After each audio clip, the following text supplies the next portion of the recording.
বরিশাল বিশ্ববিদ্যালয়ের উপাচার্য ডক্টর সুচিতা শারমিনের অপসারণ দাবিতে আজ থেকে একাডেমিক শাটডাউন শুরু হয়েছে বিশ্ববিদ্যালয়টির আন্দোলনরত শিক্ষার্থীরা। আন্দোলনের ২৬তম দিনে রোববার রাতে ক্যাম্পাস সহ সংলগ্ন এলাকায় মশাল মিছিল শেষে একাডেমিক শাটডাউনের এই কর্মসূচি ঘোষণা করেন আন্দোলনরত শিক্ষার্থীরা।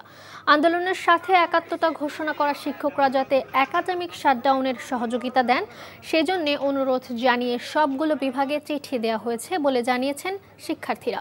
শাটডাউন চলাকালে সেমিস্টারের পূর্ব নির্ধারিত পরীক্ষা সহ জরুরি সেবাগুলো চালু থাকবে, তবে ক্লাস এবং প্রশাসনিক কর্মকাণ্ড বন্ধ থাকবে। বিশ্ববিদ্যালয়ের বাংলা বিভাগের প্রধান উন্মেষ রায় জানান, শিক্ষার্থীদের দেয়া চিঠি তিনি পেয়েছেন। আগেই শিক্ষার্থীদের আন্দোলনের সাথে তারা একাত্মতা ঘোষণা করেছেন বলেও জানান তিনি। বান্ডেল থাকলে প্রতি সেনমানিতে টাকা বাঁচবে। বিকাশ সেনমানি বান্ডেল কিনে জিতুন প্রতি লেনদেনে।